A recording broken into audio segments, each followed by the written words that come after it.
तृतीये स्तरपुस्तके आरम्भतः एकवारं किम् अस्माभिः पठितम् इति एकवारं पश्यामः। प्रथमः पाठः सूक्तिः आसीत्, तदनन्तरं पुनस्मारणम्, अर्थात् द्वितीये स्तरे किं किम् अस्माभिः अधीतम् इति विषये किञ्चित् यावत् पुनस्मारणं। तथैव कृदन्ताः, कृदन्तेषु शत्रु इति एकः प्रत्ययः, शत्रु प्रत्ययस्य योजनेन किं भवति इत्यपि सामान्यतया ज्ञातवन्तः स्मः, अभ्यासादिकं समापितवन्तः। तथा च अत्र क्रियापदानां सङ्ग्रहः आसीत्।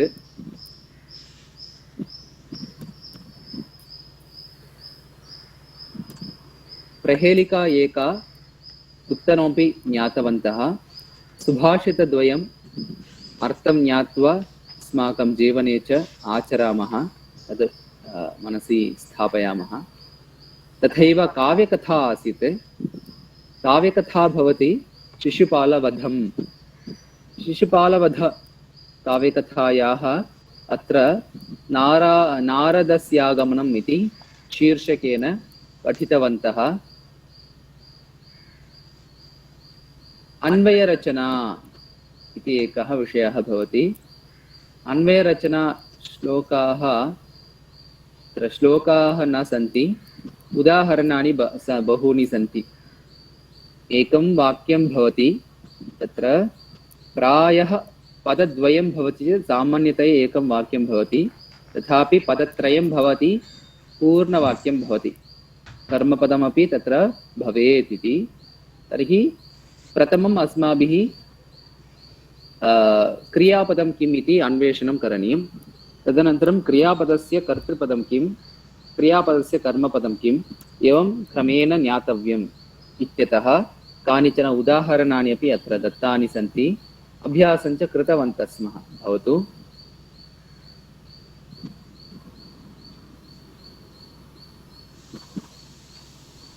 विशेषणानि वाक्येषु भवन्ति चेत् प्रश्नः कथं क्रियते इत्यर्थे अत्र किञ्चित् उदाहरणमपि अस्ति। तावदेव। अग्रे अस्ति एकः श्लोकः अस्ति। श्लोकः इत्युक्ते सुभाषितमेव। सुभाषिते एतानि पदानि सन्ति। कथम् अन्वयरचना करणीया इत्यर्थे अत्र एषः श्लोकः, अर्थात् एतत् सुभाषितं दत्तमस्ति। सुभाषितम् एवं परोपकाराय फलन्ति वृक्षाः, परोपकाराय वहन्ति नद्यः, परोपकाराय दुहन्ति गावः, परोपकारार्थमिदं शरीरम्।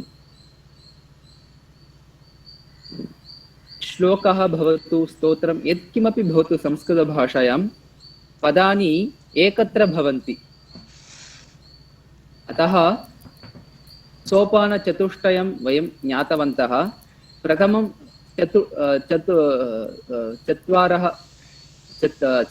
चत्वारि सोपानानि भवन्ति। प्रथमं सोपानं भवति पदविभागः अथवा सन्धिच्छेदः। पदविभागः अत्र कृतमस्ति पुस्तके। परोपकाराय फलन्ति वृक्षाः, परोपकाराय वहन्ति नद्यः, परोपकाराय दुहन्ति गावः, परोपकारार्थम् इदं शरीरम्। अत्र गुणिताक्षरमस्ति, इम् अधिक इ मि इति भवति शरीरम्। अत्रापि अस्ति इति एकं क्रियापदं स्वीकृतवन्तः स्मः, योजितवन्तः। किमर्थम् इति प्रश्नः क्रियते चेत् किमर्थम् अत्र योजितवन्तः स्मः?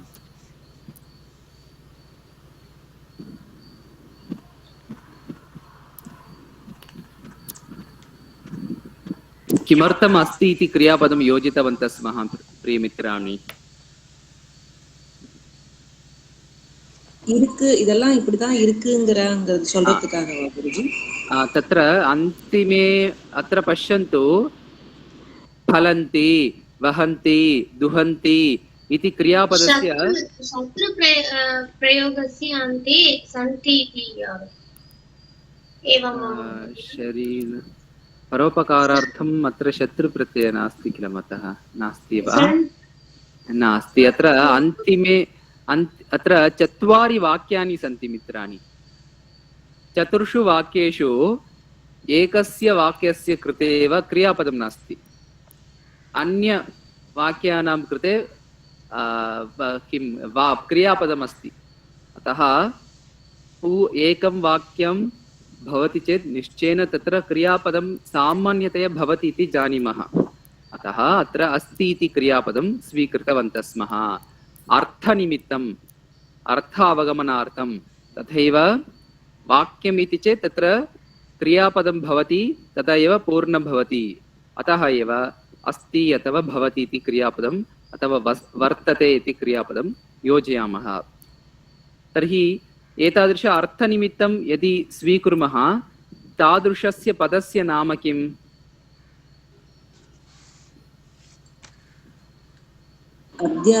अध्याहारः वेरि गुड् उत्तमम् अध्याहारः इति वदामः तदेव अध्याहारः पदम् एतद् अस्ति इति पदमस्ति उत्तमम्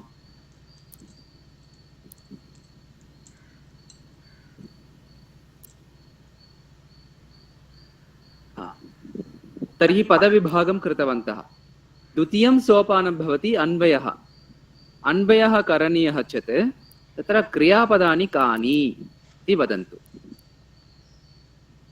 बहु सरलमेव क्रियापदानि कानि अत्र फलन्ति फलन्ति वहन्ति दुहन्ति अस्ति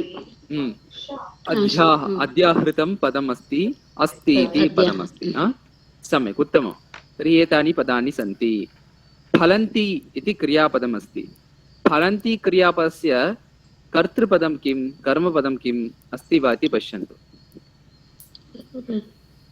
कर्तृपदं भिक्षाः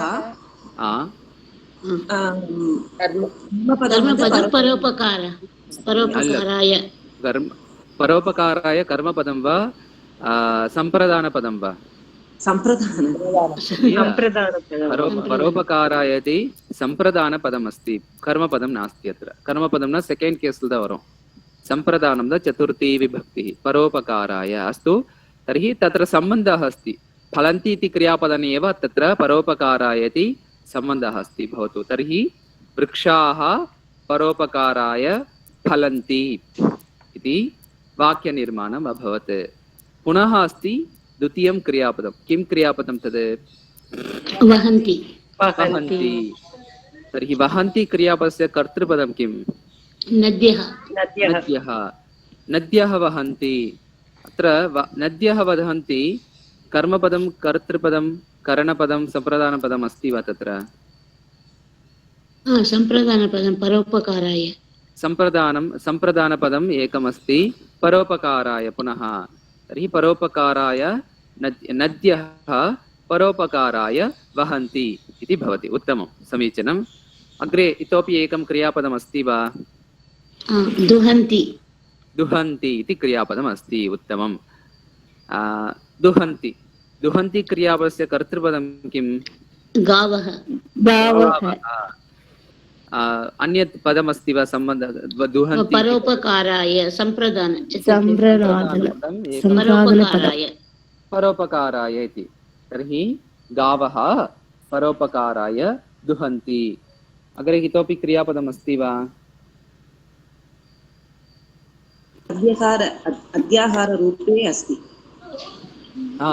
अध्याहृतम् एकं क्रियापदम् अध्याहारः एकं क्रियापदम् अस्ति अस्ति इति क्रियापदम् अस्ति क्रियापदस्य कर्तृपदं किम्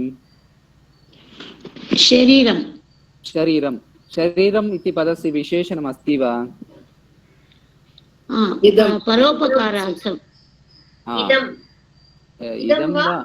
इदम् इत्येव पदं सर्वनामपदम् आदौ विशेषणमेव वयं सामान्यतया पठितवन्तः सर्वनामपदानि अपि विशेषणानि एव सर्वनामपदानि अपि विशेषणानि एव कारणं तदपि लिङ्गम् अनुसरति बालकः इति वदामः तत्र सः बालकः एव, सा बालकः इति न भवति, कारणं बालकः इति पदं पुल्लिङ्गे अस्ति, अतः सर्वनामपदानि अपि विशेषणानि एव इति मनसि स्थापयामः। अतः एव पृष्टवान् क्षम्यतां विशेषणम् अस्ति वा इति। भवतु तर्हि विशेषणं पदम् अत्र इदम् इति अस्ति। भवतु तथैव अन्यत् पदम् अस्ति वा? इदं शरीरम् अस्ति इति पदेन परोपकारार्थं परोपकारार्थम् इति एकं पदम् अस्ति। उत्तमं, समीचीनं। तर्हि अत्र परोपकारार्थम् इति सम्प्रदानपदार्थे एव अस्ति, परन्तु अत्र अर्थम् इति योजयामः चतुर्थी विभक्ति अर्थे भवति, तावदेव। फोर्थ केस् मीनिङ्ग् वरुम् अवलदान्, परन्तु एतद् अव्ययपदरूपेण स्वीकुर्मः। मारादशब्दम् एडुत्तुकोम्। एवमस्ति, 4 वाक्यानि सन्ति। तर्हि प्रथमं वाक्यं किम् अस्ति? तत्र अन्वयं कृतवन्तः अधुना। किं? वृक्षाः परोपकाराय फलन्ति, नद्यः परोपकाराय वहन्ति, गावः परोपकाराय दुहन्ति, इदं शरीरं परोपकारार्थम् अस्ति इति वाक्यरचना भवत्। अग्रिमं सोपानं किम्? अन्वयस्य अनन्तरं प्रतिपदार्थं प्रतिपदार्थं पदपरिचयं च। उत्तमं, समीचीनम्, अति उत्तमं। तर्हि प्रतिपदार्थं पश्यामः। प्रथमं पदं किं? प्रथमं वाक्यं किं? प्रथमं वदन्तु तद्।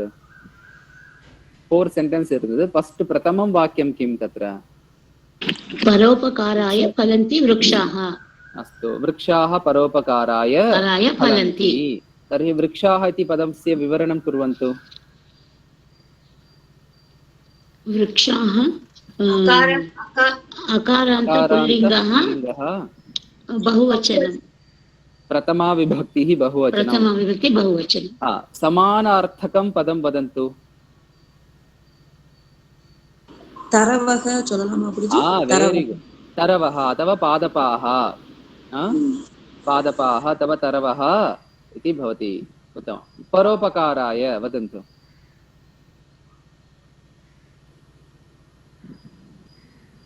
प्रयत्नं कुर्वन्तु। किं पदं? कः लिङ्गः? चतुर्थी विभक्ति। महोदय ल्यप्प महोदय। इल्ल मतः लेप् नास्ति तत्र। अकारान्त पुल्लिङ्गः, चतुर्थी एकवचनं, चतुर्थी विभक्तिः एकवचनं। भवतु माता, उत्तमं। परोपकारः इति अकारान्तः पुल्लिङ्गः, चतुर्थी विभक्तिः एकवचनम्। उत्तमं, समीचीनं। समानार्थकपदं किमपि अस्ति वा?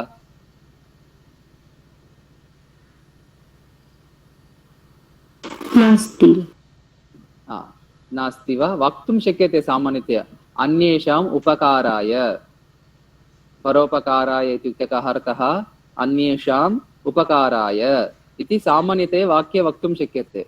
அதே மாதிரி வரக்கூடிய பதம் தான் வரணும் அப்படின்னு இல்லை, மீனிங் வர மாதிரி ஏதாச்சும் ஒரு பதம் கண்டுபிடிக்கணும், அவ்வளவுதான். अन्येषाम् उपकाराय वक्तुं शक्यते वा? परोपकाराय इति पदस्य अर्थः एवं। अस्तु, एवं कारणं संस्कृतभाषायां पदानि इन्फिनिटि तावत् सन्ति, अतः समानार्थकानि पदानि बहूनि भवन्ति। समानार्थकानि पदानि इत्युक्ते सेम् तदेव भवितव्यमिति, एकमेव पदं भवितव्यमिति न, अन्यत् अर्थदृष्ट्या एकं पदं तत्र एकं पदं चयनं कुर्वन्तु। परोपकाराय इत्युक्ते अन्येषां हिताय, अन्येषां हिताय इति वक्तुं शक्यते वा? हितम् इति पदम्। अन्येषां हिताय, अन्येषाम् उपकाराय इति किमपि चिन्तयन्तु। उत्तमं। फलन्ति इति क्रियापदं वदन्तु। फलन्ति। ददाति சொல்லலாமா गुरुजी? फलन्ति इति ददाति। अस्तु, उत्तमं, समीचीनं। ददाति एव, दानं करोति। फलन्ति। विवरणं कुर्वन्तु। प्राप्नोति न अडेदल् इति अर्थः माता। ददाति इति न भवति, उडुत्तल् इति न भवति। अस्तु, भवतु, उत्तमं। फलन्ति क्रियापदस्य विवरणं कुर्वन्तु। पल् धातुः उत्तमपुरुषः प्रथमपुरुषः बहुवचनं सम्यक् फल् धातुः वर्तमानकालः लट् लकारः लकारः प्रथमपुरुषः बहुवचनं बहुवचनं किं वदामः लट् लकारः वर्तमानकालः फल् धातुः प्रथमपुरुषः बहुवचनम् उत्तमं समीचीनं तर्हि अत्र वाक्यं क्षम्यतां वृक्षाः परोपकाराय फलन्ति तरवः अन्येषां हिताय अन्येषाम् उपकाराय फलं ददाति फलन्ति इत्युक्ते फलं ददाति इति अर्थे भवति उत्तमं द्वितीयं वाक्यं नद्यः परोपकाराय वहन्ति शीघ्रं वदन्तु नद्यः इति पदस्य विवरणं कुर्वन्तु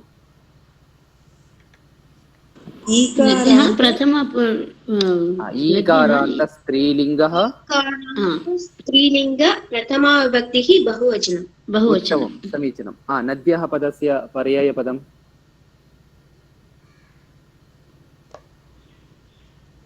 सरितः सरितः उत्तमं सरित् इति पदम् अस्ति सरितः सरित् सरितौ सरितः समीचीनम् अति उत्तमं सरितः परोपकाराय अकारान्तः पुल्लिङ्गः चतुर्थी विभक्ति एकवचनं अन्येषां हितार्थम् अथवा अन्येषाम् उपकाराय वहन्ति वह् धातुः प्रथमपुरुष बहुवचनम् उत्तमं लट् लकारः वर्तमानकालः वह् धातुः प्रथमपुरुषः बहुवचनम् उत्तमं अत्र वाक्यं नद्यः अतः सरितः अन्येषाम् उपकाराय वहन्ति उत्तमम् अग्रे गावः परोपकाराय दुहन्ति गावः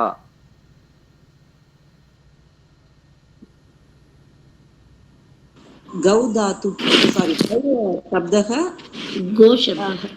गोशब्दः वा ओकारान्तः पुल्लिङ्गः गौ शब्दः बहुवचनं गोशब्दः वा गौशब्दः वा गोशब्दः गौः इति एकः पुल्लिङ्गे स्त्रीलिङ्गे नपुंसकलिङ्गे त्रिषु लिङ्गेषु भवति महोदय एतद् विशेषपदम् एतद् इदानीं दुहन्ति गावः एव दुहन्ति किल इत्युक्ते स्त्रीलिङ्गे एव भवति किल इति महोदयस्य अभिप्रायः सत्यं महोदय आम् समीचीनं महोदयः उत्तमतया अवगतवान् भवतु परन्तु त्रिषु लिङ्गेषु भवति एतत् पदम् अतः अत्र स्त्रीलिङ्गे स्वीकुर्मः गो शब्दः मतः आङ्ग्लभाषायां गो इति वदामः शब्दस्य गौः गावौ गावः इति भवति समीचीनम् ओकारान्तः स्त्रीलिङ्गः गो शब्दः प्रथमा विभक्तिः बहुवचनं किल गावः पर्यायपदं धेनवः परोपकाराय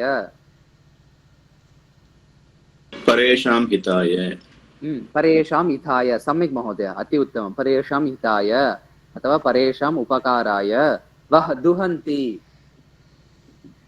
कः धातुः दुहन्ति दुह् धातुः बहुवचनं प्रथमा विभक्ति बहुवचनं प्रथमपुरुषः लट्लकार वर्तमानकालः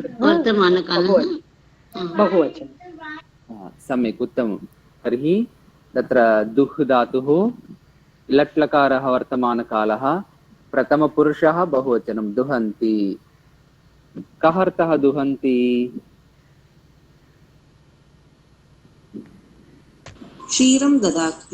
क्षीरं ददाति इति अर्थः तावदेव उत्तमं क्षीरं ददाति अत्र पश्यन्तु क्रियापदम् एकवचने दोग्धि इति भवति दोग्धि दुग्धः दुहन्ति दोग्धि दुग्धः दुहन्ति इति क्रियापदं दुह् धातुः किञ्चित् विशेषक्रियापदम् अभ्यासः भवतु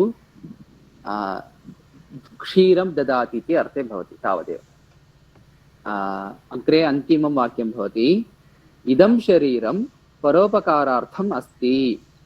इदं मकारान्तः नपुंसकलिङ्गः नपुंसकलिङ्गः इदं शब्दः इदं शब्दः प्रथमा विभक्तिः एकवचनं पर्यायपदं तत् तत् नास्ति नास्ति इदं न एतत् इदं न इदु तमिळ் भाषायाम् इदम् इदु சொல்றோம் அதே சமான அர்த்தः इदं न इदु एतत् इति अर्थः स्मरन्तु अयम् एषः इयम् एषा इदम् एतत् इति अर्थः समीपे यत्किमपि भवति तदा अयम् इदम् अयम् इयम् इदम् इति एषः एषा एतत् समानार्थकानि पदानि एतानि सर्वाणि त्रिषु लिङ्गेषु अपि भवति। अस्तु उत्तमम् इदमिति एतत् शरीरं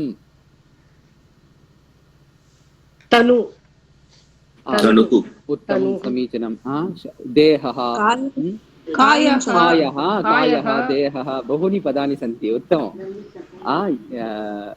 तर्हि एषः कायः एषः देहः अस्ति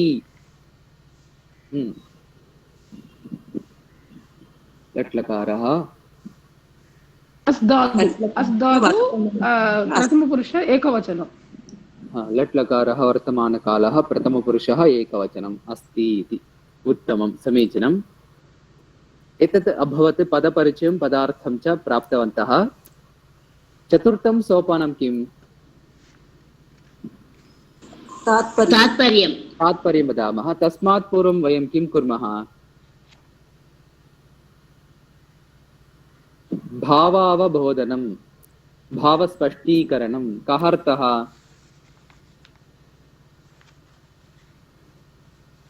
அந்த ஸ்லோகத்தோட உள் பொருளை அறிஞ்சுக்கிறதா கேள்வி பதில் கேட்போம் இல்லையா प्रश्नोत्तरी भवति भावस्पष्टीकरणं भावावबोधनम् इति वदामः अर्थात् प्रश्नोत्तरी प्रश्नं पृष्ट्वा किं पूर्ण अवगमनार्थं प्रश्नाः क्रियन्ते फलन्ति के फलन्ति वृक्षाः फलन्ति किमर्थं फलन्ति परोपकाराय अत्र परोपकाराय एव अस्ति अतः तत् परोपकाराय इति एव स्थाप्यते उत्तमं किमर्थम् इति परोपकाराय वहन्ति इति क्रियापदम् अस्ति काः वहन्ति नद्याः वहन्ति पञ्चमी अस्तु नद्यः वहन्ति काः नद्यः किमर्थम् परोपकाराय उत्तमं पुनः दुहन्ति काः दुहन्ति गावः दुहन्ति किमर्थं दुहन्ति परोपकाराय दुहन्ति किमस्ति शरीरमस्ति कीदृशं शरीरमस्ति इदं शरीरमस्ति किमर्थमस्ति विवरणं न कृतवन्तः अर्थम् इति योजयामः तदा चतुर्थी विभक्ति अर्थे भवति अव्ययपदरूपेण स्वीकुर्मः अर्थं परोपकारार्थं पठनार्थं गमनार्थं फोर्थ केस मीनिंग वरम् आराध शब्दम् एडुत्तमम् अस्तु सम्यक् उत्तमं समीचीनम् एवं भावस्पष्टीकरणं भवति तदनन्तरमेव तात्पर्यम् उच्यते तर्हि तात्पर्यं वदन्तु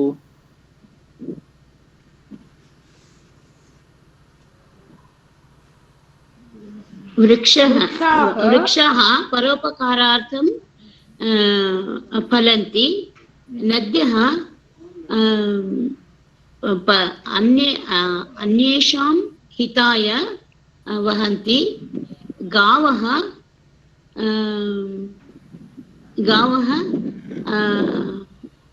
अन्येषाम् उपकाराय दुहन्ति उपकारार्थं दुहन्ति इदं शरीरं परोपकारार्थम् अस्ति इति सामान्य तात्पर्यं भवन्तः वदन्ति उत्तमं समीचीनम् अन्ये केऽपि वक्तुमिच्छन्ति वा? स्वार्थाय न परोपकाराय एव वृक्षाः फलन्ति। न स्वार्थाय। नद्यः स्व उपयोगाय न दुहन्ति। नद्यः स्व उपयोगाय न वहन्ति, परोपकाराय। स्वार्थाय न परोपकाराय वहन्ति। एवमेव गावः अपि स्वार्थाय न दुहन्ति, परोपकाराय दुहन्ति। स्वप्रयोजनं नास्ति।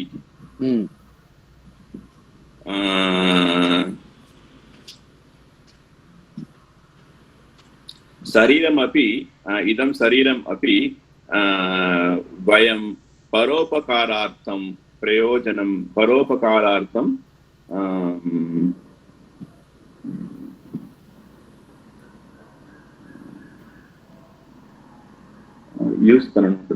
उपयोगं कुर्मः। सम्यक् महोदय, उत्तमं, समीचीनं। महोदयः किञ्चित् उक्तवान्। अहं वदामि वा महोदय? वदतु वदतु मातः। वृक्षाः तेषां फलं स्वयं न खादन्ति, नद्यः स्वस्याः जलं स्वयं न पिबन्ति, अन्येषार्थम् एव। तादृशं गावः स्वस्याः दुग्धं न पिबन्ति, स्वयं न पिबन्ति। तादृशं शरीरम् अन्येषां हिताय एव अस्ति। सम्यक् मातः। एवं पश्यन्तु, भवन्तः एव किञ्चित् वा भिन्नभिन्नरूपेण उक्तवन्तः। अर्थः तु समानमेव, परन्तु तात्पर्यवदनसमये बहु वक्तुं शक्यते अस्माभिः। समीचीनं मित्राणि, अति उत्तमतया उक्तवन्तः भवन्तः। एवं तात्पर्यं भवन्तः स्वयं लिखन्तु। एतादृशमेव भवन्तः तात्पर्यं स्वयं लिखन्तु इति प्रार्थये। अग्रे सरामः। अग्रे अपि एकः श्लोकः अस्ति, दत्तः अस्ति। एषः श्लोकः प्रसिद्धः श्लोकः। कुत्र शृणुमः एतं श्लोकं? व्यासं वसिष्ठं विष्णुसहस्रनामे शृणुमः सामान्यतया। उत्तमं, समीचीनम्, अति उत्तमं। तर्हि श्लोकं वदन्तु। व्यासं वसिष्ठनप्तारं शक्ते पौत्रमकल्मषं पराशरात्मजं वन्दे सुखतातं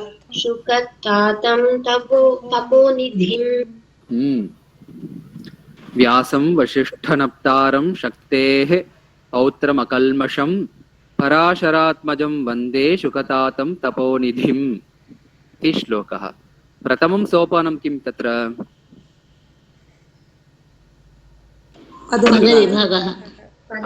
पदविभागः भवति। सम्यक्, उत्तमं। व्यासं वसिष्ठनप्तारं समस्तपदं तद् शक्तेः पौत्रम् अधिक अकल्मषं, पौत्रमकल्मषम्। अत्र संयोगः गुणिताक्षरमस्ति, इं प्लस् अ मा इति भवति। अकल्मषं पराशरात्मजं वन्दे शुकतातं तपोनिधिम् इति पदविभागः भवति। पदविभागस्य अनन्तरम् अत्र क्रियापदम् अस्ति वा? वन्दे। वन्दे इति क्रियापदस्य कर्तृपदं किं भवति? अहं वन्दे। अहं वन्दे इति भवति। अहम् इति वन्दे इति क्रियापदम्। अत्र अहम् इति कर्तृपदं श्लोके अस्ति वा?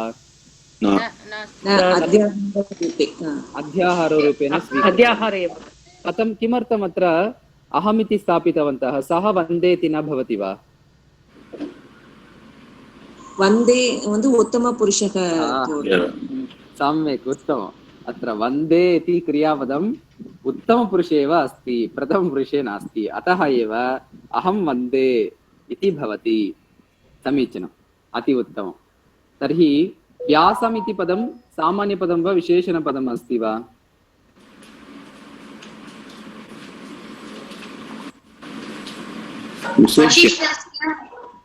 सामान्यपदं किल?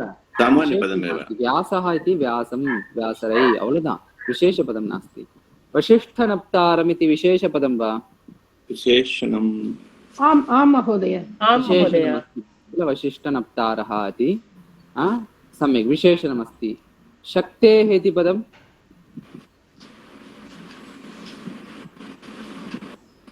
सामान्यमेव का विभक्तिः अत्र शक्तेः षष्ठी विभक्तिः सम्यक् उत्तमं षष्ठी विभक्तिः एकवचनं शक्तेः पौत्रं सामान्यपदमेव पौत्रमिति सामान्यपदमेव प्यारणि पौत्रम् अकल्मषं न कल्मषं विशेषणपदं वा महोदय विशेषणपदं कीदृशः सः अकल्मषः समीचीनं विशेषणम् अस्ति सम्यक् उत्तमं पराशरात्मजं विशेषणपदं विशेषणमेव समीचीनम् अति उत्तमं शुकतातं विशेषणमेव शुकतातम् इति पदमपि विशेषणम् एव उत्तमं तपोनिधिं विशेषणम् एव सम्यक् अति उत्तमं तर्हि अत्र विशेषणानि पदानि कानि नामपद सामान्यपदानि कानि इति ज्ञातवन्तः स्मः भवतु तर्हि अहं वन्दे इति भवति अत्र प्रथमा विभक्त्यन्तपदानि कानि पौत्रं फर्स्ट केसल् इरुक्क पौत्रम् इल्लै पौत्रं द्वितीया केस् अस्तु द्वितीया प्रथमा विभक्त्यन्तपदानि कानि அகம்ங்கிற அந்த இது மட்டும் தானே குருஜி அகம் மட்டும் अहम् इति पदमेव अत्र प्रथमा विभक्तौ स्तः अन्यानि सर्वाणि पदानि द्वितीया विभक्तौ एव सन्ति अस्तु द्वितीया विभक्त्यन्तपदानि कानि व्यासं वसिष्ठनप्तारं पौत्रं कल्मषं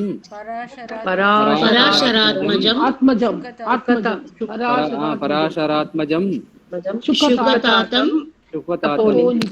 तपोनिधिम् उत्तमम् एतानि सर्वाणि पदानि द्वितीयविभक्तौ सन्ति तृतीया चतुर्थी पञ्चमी अन्यानि सन्ति वा इति पश्यन्तु षष्ठी विभक्ति शक्तेः इति एव पदम् एकं पदमेव षष्ठी विभक्तौ अस्ति सम्यक् समीचीनं तर्हि क्रमेण पश्यामः व्यासः इति कः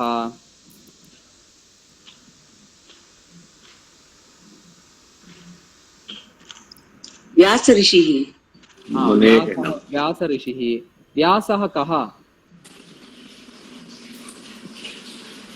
कस्य पुत्रः व्यासः यारुடைய मगन व्यासः पराशरः इल्लैया पराशरस्य पुत्रः एव व्यासः उत्तमं तर्हि पराशरः तर्हि व्यासः पराशरस्य पुत्रः समीचीनं व्यासं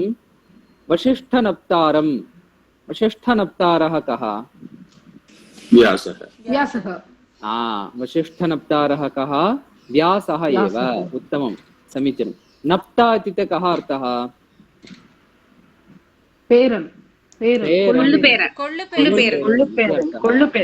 ஆசர் யாரு வசிஷ்டருடைய கொள்ளு பேரர் வியாசகா வசிஷ்டருடைய கொள்ளு பேரர் மராமஹா இப்ப வியாசகா மூன்றாவது தலைமுறை பவதி வா மூன்றாவது நான்காவது தலைமுறையில வரக்கூடியவர் உத்தமம் வியாசகா वशिष्ठस्य नप्ता अत्र प्रतिपदार्थं पदपरिचयम् अग्रे पश्यामः वसिष्ठनप्तारं पौत्रः इत्युक्ते कः अर्थः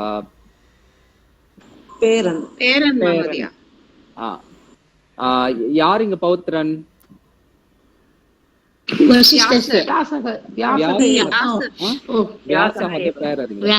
व्यासः पेरर् भवति पौत्रः भवति व्यासः शुकः अस्ति क्षमता शक्तिः अस्ति शक्तेः पौत्रः एव व्यासः शक्ति महर्षेः पौत्रः कः व्यासः व्यासः तर्हि शक्तेः पुत्रः कः अप्पा निरुपरल्ये पराशरः एव पुत्रः शक्तिः ताता पराशरः अप्पा व्यासः पुत्रः व्यासர் த மகன் வியாசருடைய அப்பா யாரு பராசரஹ பராசரருடைய அப்பா யாரு சக்தி அதனால இங்க என்ன சொல்லிருக்கோம் சக்தேஹே சக்தியினுடைய சக்தி மரிஷேஹே பௌத்ரஹ பேரன் வியாசஹ அவரை அகல்மஷஹ அகல்மஷஹ இत्यस्य अर्थः அகல்மஷம் தோஷம் இல்லாதவர் दोषरहितः दोषरहितः इति अर्थः बहु शुद्धयुक्तः इति अर्थः अकल्मषः इत्युक्ते शुद्धमनस्कः इति अर्थः प्यूर् बहु शुद्धयुक्तः इति अर्थः उत्तम அவரை विशेषणपदं बोलतेवे இது யாரை குறிக்கிறது अकल्मषं व्यास इति पदस्य विशेषणमस्ति अकल्मषं व्यासः कीदृशः अकल्मषः उत्तमम् तथैव पराशरात्मजः आत्मजः इत्यस्य अर्थः पिल्लै पराशरः यारे व्यासरुடைய அப்பா व्यासस्य पिता एव पराशरः पराशरात्मजं पराशरात्मजा इति पराशरात्मजः इति पुल्लिङ्गशब्दः आत्मजम् इति सेकेण्ड् केस् मगनै शुकतातं शुकतातः इत्युक्ते कः अर्थः शुकः यारे शुकरुடைய தந்தை व्यासस्य पुत्रः कः शुकः तातः इत्युक्ते तन्दै इति अर्थः तातः इति पिता इति अर्थः शुकतातम् अर्थात् शुकस्य पितरम् अत्र व्यासम् इति अर्थः सरि तपोनिधिः कः अर्थः तपोनिधिः इत्युक्ते तपम् एव निधिः तपः एव तस्य निधिः अस्ति अन्यत् निधिः इत्युक्ते कः अर्थः सम्पत्ति धनं सेल्वं द्रव्यम् इति अर्थः तत्र तपः एव निधिः भवति अतः एव तपोनिधिः इति वदामः उत्तमं समीचीनम् अति उत्तमं सामान्यतया एवं पदस्य अर्थः कः सामान्यतया ज्ञातवन्तः तर्हि द्वितीयं सोपानम् अन्वयः भवति वन्दे इति क्रियापदं स्वीकृतवन्तः अन्वयं कर्तुं प्रयत्नं कुर्वन्तु वन्दे प्रथमविशेषणानि स्थापयन्तु वशिष्ठनप्तारं शक्तेः पौत्रम् अकल्मषं पराशरात्मजम् அடுத்து உத்தமம் शुकतातं तपोनिधिं वन्दे अहं वन्दे अहम् इति आरम्भे स्थापयामः अहं कर्तृपदं सर्वदा आरम्भे भवति किल चेत् चिन्ता नास्ति अहं वसिष्ठनप्तारं शक्तेः पौत्रम् पराशरात्मजम् अकल्मषं शुकतातं तपोनिधिं वन्दे व्यासं वन्दे वेरी गुड इद अन्वयः एवमेव अन्वयः भवति पुनः एकवारं वदामः वसिष्ठनप्तारं शक्तेः पौत्रं पराशरात्मजं शुकतातम् अकल्मषं तपोनिधिं व्यासं वन्दे अन्वयः भवति प्रथमं पदं किम् उक्तवन्तः अहं दकारान्तः त्रिषु लिङ्गेषु समानरूपम् अस्मद् शब्दः प्रथमा विभक्तिः एकवचनम् अहं द्वितीयं पदं किम् अन्वये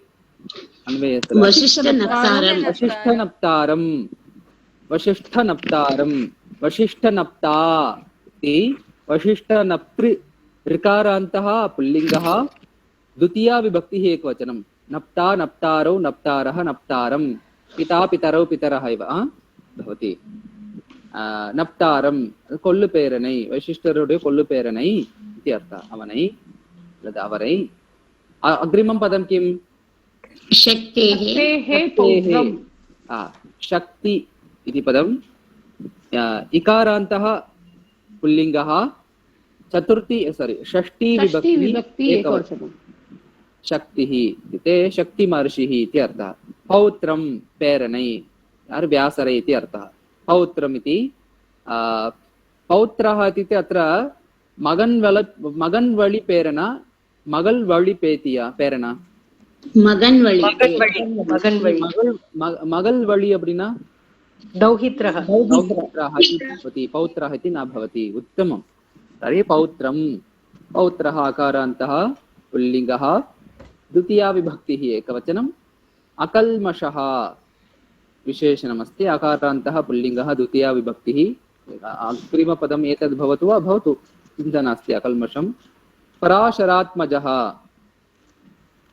पराशरात्मजम् अकारान्तः पुल्लिङ्गः द्वितीया विभक्ति एकवचनं शुकतातः शुकतातम् अकारान्तः पुल्लिङ्गः द्वितीया विभक्तिः एकवचनं तपोनिधिं तपोनिधिः इकारान्तः पुल्लिङ्गः द्वितीया विभक्तिः एकवचनम् अपरै तपोनिधिं व्यासं व्यासः अकारान्तः पुल्लिङ्गः द्वितीया विभक्तिः एकवचनं वन्देति वन्दधातुः लट्लकारः वर्तमानकालः प्रथमपुरुषः एकवचनं क्षम्यताम् उत्तमपुरुषः एकवचनम् एवं क्रमेण भवति तर्हि वसिष्ठः प्रथमः शक्तिः पराशरः व्यासः शुकः परम्परा कथं भवति प्रथमं कः अत्र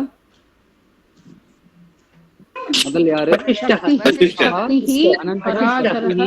अनन्तरं पराशरः अनन्तरं व्यासः अनन्तरं शुकः एवं क्रमेण भवति मनसि स्थापयन्तु वसिष्ठः शक्तिः पराशरः व्यासः शुकः சுக்கர் தான் கடைசி அதுக்கப்புறம் இருக்கா பட் சுகஹான்றது ஸ்லோகத்துல இவ்வளவுதான் வசிஷ்டா வசிஷ்டருடைய நப்தா அதே மாதிரி சக்தி அவருடைய பௌத்ரஹா பராசரஹ புத்திரஹ பராசரருடைய புத்திரர் வியாசஹ சுக்கருடைய அப்பா இவ்வளவுதான் उत्तम समीचीनम् अग्रे अस्ति भावस्पष्टीकरणं भावावबोधनम् अर्थात् प्रश्नोत्तरी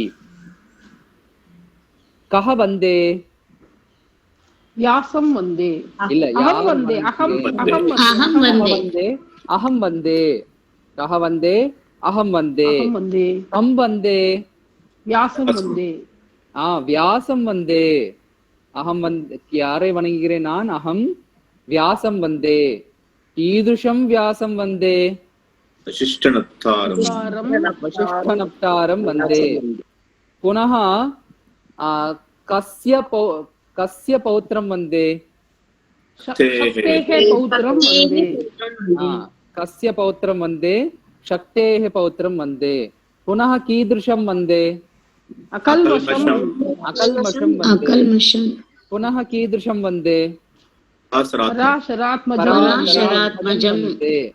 पुनः कीदृशं वन्दे सुखतातं वन्दे पुनः कीदृशं वन्दे तपोनिधिं वन्दे तपोनिधिं वन्दे उत्तमं समीचीनम् अति उत्तमम् एवं क्रमेण भवन्ति अस्तु अवगतं वा कथं भवति किं भवति इति सम्यक् अवगतं महोदय समीचीनं सम्यक् मित्राणि श्लोकं प्रतिदिनं वदन्तः स्मः अर्थं ज्ञात्वा वदामः इतः परं व्यासं विशिष्टनप्तारं शक्तेः पौत्रमकल्मषं पराशरात्मजं वन्दे शुकतातं तपोनिधिम् तर्हि तात्पर्यं वदामः सामान्य तात्पर्यम्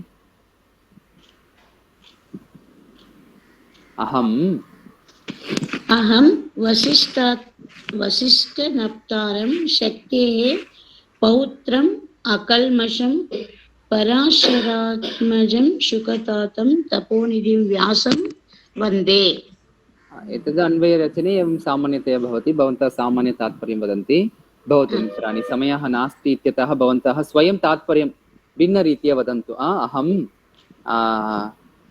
वसिष्ठस्य मुनेः சொல்லலாமா குரு वसिष्ठ मुनेः वसिष्ठमुनेः नप्तारं शक्तिः अस्ति शक्ति शक्तेः पौत्रं पुत्रं நப்தா இति பதस्य पर्यायपदम् अस्ति वा इति पश्यन्तु கொள்ளு பேரன் அப்படின்ற பதத்துக்கு இன்னொரு பதம் ஏதாச்சும் இருக்கான்னு பாருங்க पश्यन्तु तादृशं पर्यायपदानि चिन्तयन्तु सामान्य तात्पर्यं लिखन्तु शक्तिः इति अस्ति शक्तेः पुत्रः இந்த மாதிரி எழுதலாம் शक्तेः पुत्रः पराशरः पराशरः भवति शक्तेः पौत्रः व्यासः भवति अतः अहं शक्तेः पौत्रं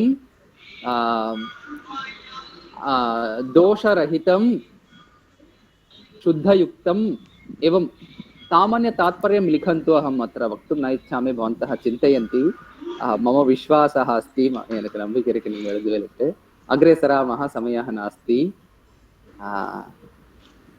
अग्रे अस्ति पुस्तके व्यञ्जनसन्धयः सन्धित्रयम् एकं स्वरसन्धिः द्वितीयं व्यञ्जनसन्धिः तृतीयं भवति विसर्गसन्धिः एवं सन्धित्रयं भवति संस्कृतभाषायां प्रायः स्वरसन्धिं पठितवन्तः प्रथमः सन्धिः कः तत्र स्वरसन्धिः प्रथमे सन्धौ प्रायः 8 वा 7 वा 7 प्रभेदं ज्ञातवन्तः किल स्वरसन्धिल எத்தனை பேதங்கள் இருந்தது 8 सवर्ण दीर्घ संधिः गुणसन्धिः वृद्धि संधिः यण् संधिः यान्तवान्तादेश संधिः प्रकृति भाव संधिः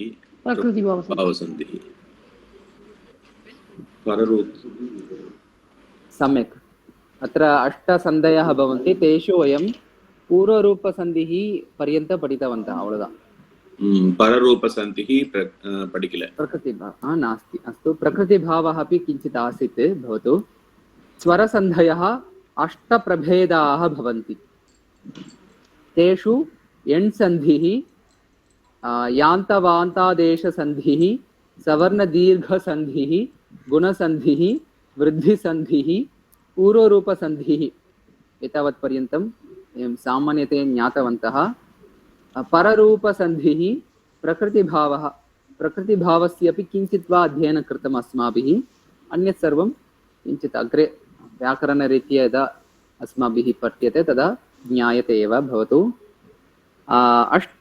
कति प्रभेदाः सन्ति इत्युक्ते 8 प्रभेदाः सन्ति स्वरसन्धौ इति मनसि स्थापयन्तु नामानि अपि स्मरन्तु नियमः अपि सामान्यतया जानीमः इतोपि किं काव्यकथा तादृश पठनसन्दर्भे वयं सन्धीनां विवरणमपि प्राप्नुमः अत्र अस्ति व्यञ्जनसन्धिः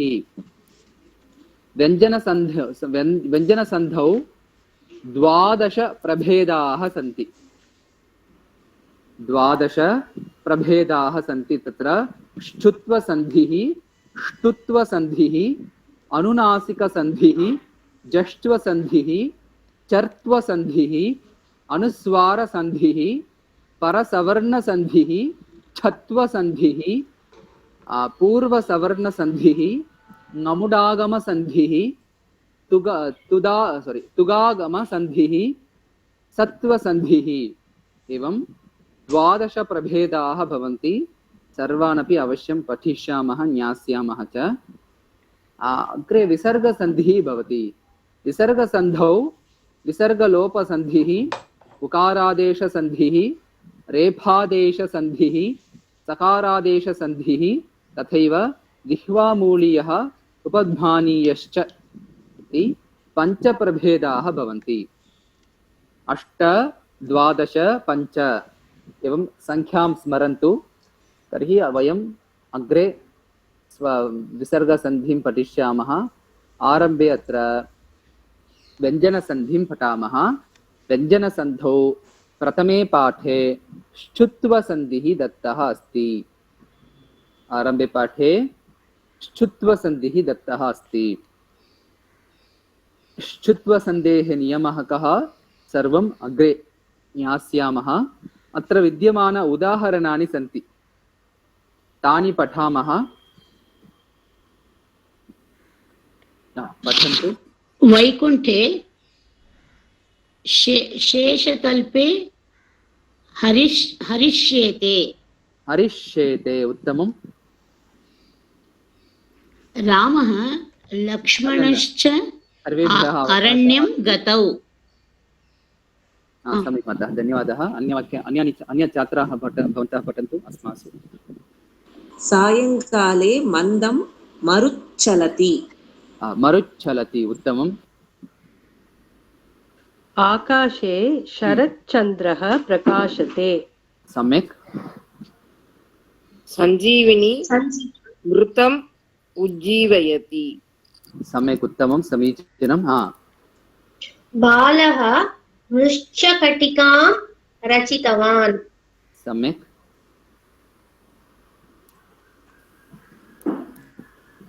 ज्ञात्वा पठ।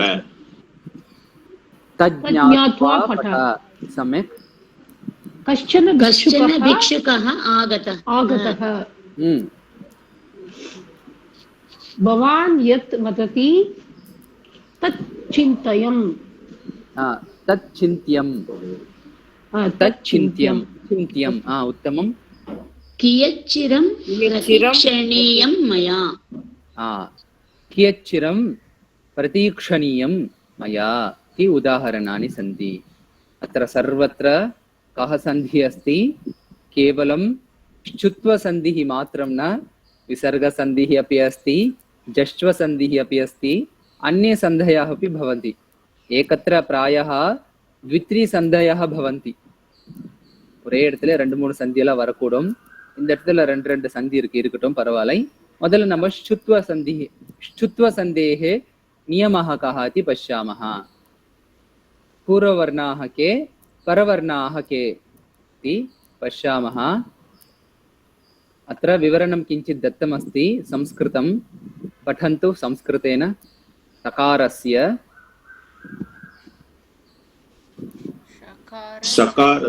सकारस्य शकार चवर्गाभ्यां यदा योगः भवति तदा तस्य सकारस्य स्थाने शकारः, तथैव सवर्गस्य यदा सकार चवर्गाभ्यां योगः भवति तदा तस्य सवर्गस्य स्थाने चवर्गः च क्रमेण आदेशः भवति।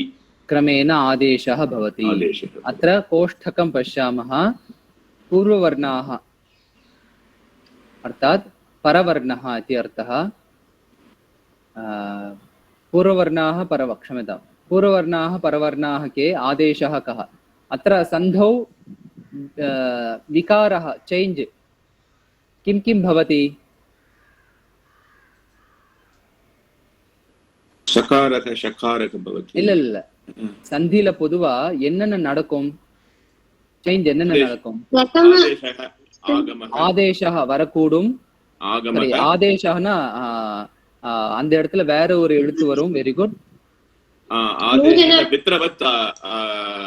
मित्रवत् आदेशः अस्तु।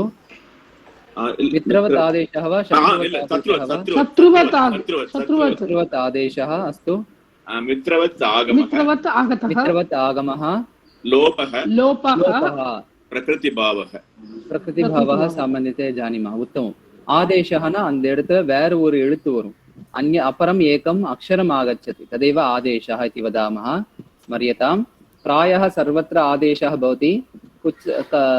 कुत्रचित् सन्धौ आगमः भवति। तद् कुत्र भवति इति अग्रे पठिष्यामः। நம்ம ஸ்வரசந்தியில் எல்லாம் படிச்சது ஆதேசः தான். ரீப்ளேஸ் ஆகும், வேற ஒரு அக்ஷரம் வரும். அஸ்து उत्तमम्। வேற ஒரு அக்ஷரம் மாறும், அவ்வளவுதான், तावदेव। अत्रापि आदेशः अस्ति। तर्हि पूर्ववर्णाः के इति प्रश्नः क्रियते चेत् तत्र स तथैव तवर्गः इत् इद् इन् एतानि अक्षराणि भवेयुः पूर्ववर्णे तर्हि पूर्वपदे अन्तिम अक्षराणि एतानि भवेयुः। परवर्णः इत्युक्ते परपदस्य आरम्भे शिवः शकारः च वर्गः इच् इज् इज् इञ्च् एतानि अक्षराणि भवेयुः तदा आदेशः अपि परवर्णाः याः सन्ति ते एव इष् शिवः शकारः इच् इच् इज् इज् इञ्च् इति क्रमेण आदेशः भवति तर्हि सकारः भवति शकारः भवति आदेशः शकारः एव तकारः भवति चकारः भवति आदेशः अपि चकारः एव इत् என்ன இருக்கோ அது இச்சா மாறிடும் इत् इति यद् भवति तद् इच् भवति इद् इति भवति इज् भवति इद् इज् इन् इञ्च् इति क्रमेण आदेशः भवति तो तर्हि अत्र पश्यामः पुस्तके ஆனா இங்க ரெண்டு சந்தி நடந்திருக்கு அதுவும் ஞாபகம் வச்சுப்போம் அது பின்னாடி பார்ப்போம் அரிஷ்யேதே इति स्थाने किम् अस्ति शकारस्य आदेशः आगतः तर्हि शकारः अस्ति इति चेत् तत्र पूर्वं किं कः वर्णः भवेत् இந்த எழுத்து இருக்கக்கூடும் இஸ் இல்லையா இஸ் அதுக்கப்புறம் தான் விசர்கா இங்க சிவஹ சகாரம் இருக்குன்னா அதுக்கு முன்னாடி என்ன இருந்திருக்கும் இஸ் தான் இருந்துக்கணும் விசர்கம் இருந்தா இஸ் ஈஷ் ஆயிடுமா இல்ல இல்லையா அதுக்கு முன்னாடி இஸ்க்கு முன்னாடி என்ன வருதுன்னா விசர்கா तत् स्मरन्तु तर्हि अत्र किम् अस्ति अरिष्येते इति स्थाने शिवः शकारः अस्ति आदेशः आगतः तर्हि इष् इति तर्हि तस्मात् पूर्वम् इस् भवति तर्हि पुनः अत्र सन्धिः अस्ति वा इति प्रश्नः क्रियते चेत् आम् विसर्गसन्धिः अस्ति माता उक्तवती सत्यमेव तद् विसर्गसन्धेः नियमः कः इति अग्रे पश्यामः परन्तु अत्र पदविभागः अरिष् अरिष् हरिस् क्षेते इत्येव पदविभागः भवति इस् इरुक्कறதுனால परवर्णः किम् अस्ति इष् लिया शेते पदे किम् अस्ति इष् प्लस् ए शे इति भवति परवर्णः पूर्ववर्णः इस् अस्ति तर्हि इष् इति आदेशः भवति लक्ष्मणश्च पदविभागे लक्ष्मणस् अधिक च इति भवति पश्यन्तु अत्र शिवः शकारः आदेशः अस्ति तर्हि तस्मात् पूर्वं किम् अस्ति इति ज्ञातव्यम् अस्माभिः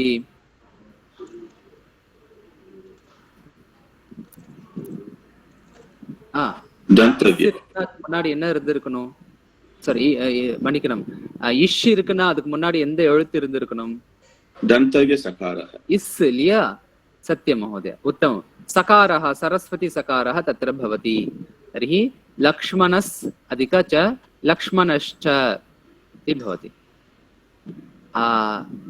मरुच् मरुच्चलति इच् चकारः आदेशः अस्ति तर्हि चकार वந்திருக்குன்னா அதுக்கு முன்னாடி எந்த எழுத்து இருந்திருக்கணும்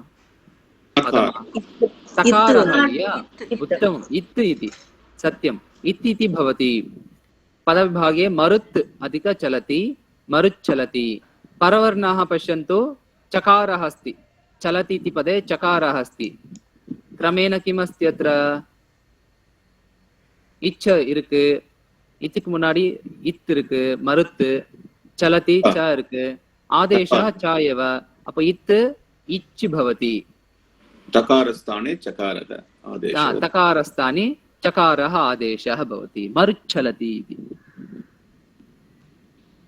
शरत् चन्द्रः शरच्चन्द्रः पुनः तत्र मरुच्छलति इति स्थाने यथा अस्ति तथैव अस्ति तकारः अस्ति पूर्ववर्णः इत् परवर्णः चकारः अस्ति तर्हि इत् स्थाने इच् आदेशः भवति उत् जीवयति उज्जीवयति இங்க இத்து தான் இருக்கு அப்புறம் இஜ்ஜு தான் இருக்கு அப்போ என்ன வந்திருக்கணும் நம்மள பொறுத்த வரைக்கும் चकारं வந்திருக்கணும் चकारं தானே इत् இடத்துல इच् தான் வரணும் ஆமா तर्हि कथम् अत्र इज्ज भवति इति प्रश्नः भवति अत्र एकः अपरः एकः सन्धि अपि अस्ति வேற ஒரு சந்தி இருக்கு அதுல இதே மாதிரி இருக்கும் அதுக்கப்புறம் தான் சுத்வ சந்தி அந்த சந்தி நடந்ததுக்கு பின்னாடி சுத்வ சந்தி நடக்கும் ஞாபகம் இருக்கட்டும் எந்த இதாவா இருந்தாலும் நேரா வரும் சாக்ஷாத் இத் அஸ்தி च इज् इद् इज् इन् भवति च इञ्च् इस् भवति च इष् इत् भवति इच् भवति एव सः क्रमेण एव आदेशः भवति, परन्तु यत्र कुत्रापि परिवर्तनम् अस्ति चेत् तत्र अपरः एकः सन्धिः अस्ति इति जानन्तु मित्राणि। तर्हि अत्र अपरः एकः सन्धिः अपि अस्ति, भवतु तस्य तं सन्धिम् अग्रे ज्ञास्यामः। तर्हि उत् अधिक जीवयति उज्जीवयति, उच्चीवयति इति न भवति, उज्जीवयति इति भवति। अस्तु, तथैव मृत् प्लस् शकटिका मृच्छकटिका। पूर्ववर्णः कः? इत् अस्ति। परवर्णः कः? शिवः शकारः अस्ति। इष्, इत् इष् अभवत्। कथम्? இத்து இருக்கு, பரவர்ணா இஷ் இருக்கு, நடுவுல எந்த எழுத்து வந்திருக்கணும்? இத்து இடத்துல எது வரும்? इच् इष् भवति। कथं भवति?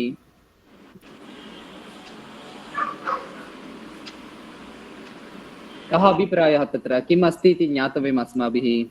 जस्वसन्धिः। अन्यः एकः सन्धिः अपि अस्ति इति जानन्तु। வேற ஒரு சந்தியும் இங்க நடந்திருக்கு, ஞாபகம் இருக்கட்டும். பஷ்யாமः, तद् पठामः चेत् किञ्चित् ज्ञायते। तृतीये पाठे वा द्वितीये पाठे वा भवति, तदा इतोपि स्पष्टं भवति। अतः किञ्चित् भ्रमः इतस्ततः भवन्ति, तथापि स्मरन्तु किञ्चित्, இல்லைன்னா இப்படி ஞாபகம் வச்சுக்கலாம். இஜ் இருந்தா கண்டிப்பா இஜ் தான் வரும், இஷ் இருந்தா இஷ் தான் வரும். एतद्वा स्मरन्तु। अथवा इत् भवति चेत् इच् भवति इति किञ्चित् इतस्ततः उपायं जानन्तु। अग्रे यदा अपरं अन्यान् अन्यान् सन्धीन् पठामः तदा किञ्चित् स्पष्टं भवति। तत् अधिक ज्ञात्वा तज् ज्ञात्वा। अतः पूर्ववर्णः इत् अस्ति, परवर्णः इज्ञ इति भवति। इज्ञ अक्षरे किं किम् अक्षरम् अस्ति? जकार ञकार। इज् अधिक ज्ञ ज्ञ इति भवति। इज् अस्ति, पूर्ववर्णः इत्, परवर्णः इज् अस्ति, तदा इज् इति आदेशः अस्ति अत्र। तज् ज्ञात्वा। कस् अधिक चन कश्चन, अत्र विसर्गसन्धिः अपि अस्ति। इस् इति अस्ति पूर्ववर्णः, परवर्णः चकारः अस्ति, तर्हि आदेशः शिवः चकारः भवति। कश्चन। तत् अधिक चिन्त्यं तच्चिन्त्यं। पूर्ववर्णः इत् अस्ति, परवर्णः चकारः अस्ति, तर्हि आदेशः इच् इति आदेशः भवति। तकारस्थाने चकारः भवति। कियत् चिरम् इति स्थाने चकारः इत् अस्ति, परवर्णः चकारः अस्ति, अत्र आदेशः चकारः भवति। कियच्चिरं भवतु। किञ्चित् सर्वेभ्यः अपि भ्रमः भवेत् इति भाति मम, अतः किञ्चित् पठन्तु। किमपि न विषयः, नेर साक्षात् तदेव पदं भवति इति जानीमः, तथापि तत्र अपरः सन्धयः अपि भवन्ति। प्रायः जष्ट्वसन्धिः मित्राणि, तं सन्धिं पठामः, निश्चयेन सामान्यतया ज्ञातुं शक्नुमः। तर्हि एकं कार्यं कुर्मः, श्वः जष्ट्वसन्धेः किञ्चित् परिचयं प्राप्नुमः, अनन्तरं भवन्तः अत्र वयं श्चुत्वसन्धिं पठिष्यामः। इतोपि किञ्चित् वा स्पष्टं भविष्यति। भवतु। चर्त्वसन्धिः अपि अस्ति किल तत्र। अस्तु, सामान्यतया तद् अधिकं न भवति, जश्वसन्धिः एव अधिकं भवति। सत्यं महोदय, उत्तमं, सम्यक् पठामः महोदय, समीचीनं। भवतु, पठिष्यामः।